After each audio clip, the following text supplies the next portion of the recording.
मूल बात फिर से मैं बताना चाहता हूँ आदरणीय राष्ट्रपति जी को मीडिया के माध्यम से कि मध्य प्रदेश ऐसा राज्य है जहाँ पर 1,26 लाख हेक्टेयर आदिवासी जमीन पर बड़ा सियासी संग्राम।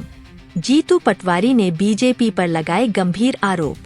मध्य प्रदेश की राजनीति में आदिवासी जमीन का मुद्दा एक बार फिर चर्चा के केंद्र में आ गया है। प्रदेश कांग्रेस अध्यक्ष जीतू पटवारी ने भाजपा नेताओं और उनसे जुड़े उद्योगपतियों पर आदिवासी भूमि के बड़े पैमाने पर हस्तांतरण का आरोप लगाते हुए बड़ा दावा किया है। आइए जानते हैं क्या है पूरा मामला।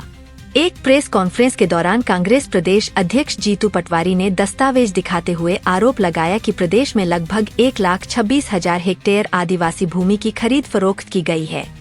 उनका दावा है कि इस प्रक्रिया में भाजपा से जुड़े प्रभावशाली लोगों और उद्योगपतियों की भूमिका रही है। पटवारी ने कहा कि आदिवासी समाज की जमीन उनके जीवन, संस्कृति और आजीविका का आधार है। यदि कहीं भी नियमों के विरुद्ध भूमि हस्तांतरण हुआ है तो उसकी निष्पक्ष जांच होनी चाहिए और दोषियों के खिलाफ कार्रवाई की जानी चाहिए।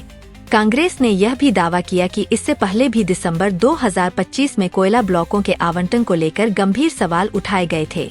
आरोप था कि सिंगरौली सहित कई जिलों में आदिवासी और वन भूमि को लेकर निर्धारित प्रक्रियाओं का पालन नहीं किया गया। प्रेस वार्ता में जीतू पटवारी ने कहा कि यदि भविष्य में प्रदेश में कांग्रेस की सरकार बनती है तो आदिवासी भूमि से जुड़े सभी मामलों की निष्पक्ष जांच कराई जाएगी।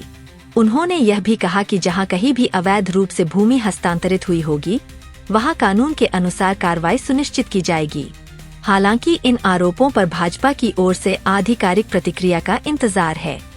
राजनीतिक विश्लेषकों का मानना है कि आदिवासी अधिकारों और जमीन से जुड़ा यह मुद्दा आने वाले समय में प्रदेश की राजनीति में अहम विषय बन सकता है।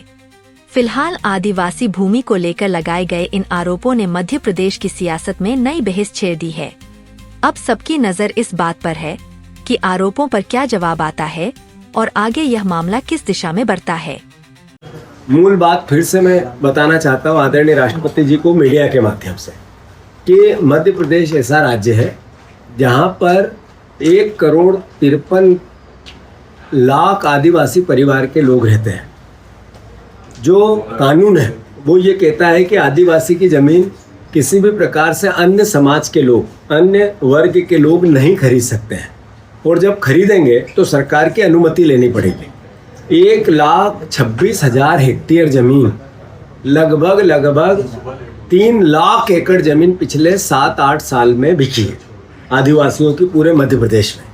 और ये डेटा है, प्रश्न है, उत्तर है ये विधानसभा का। और खरीदी किनने?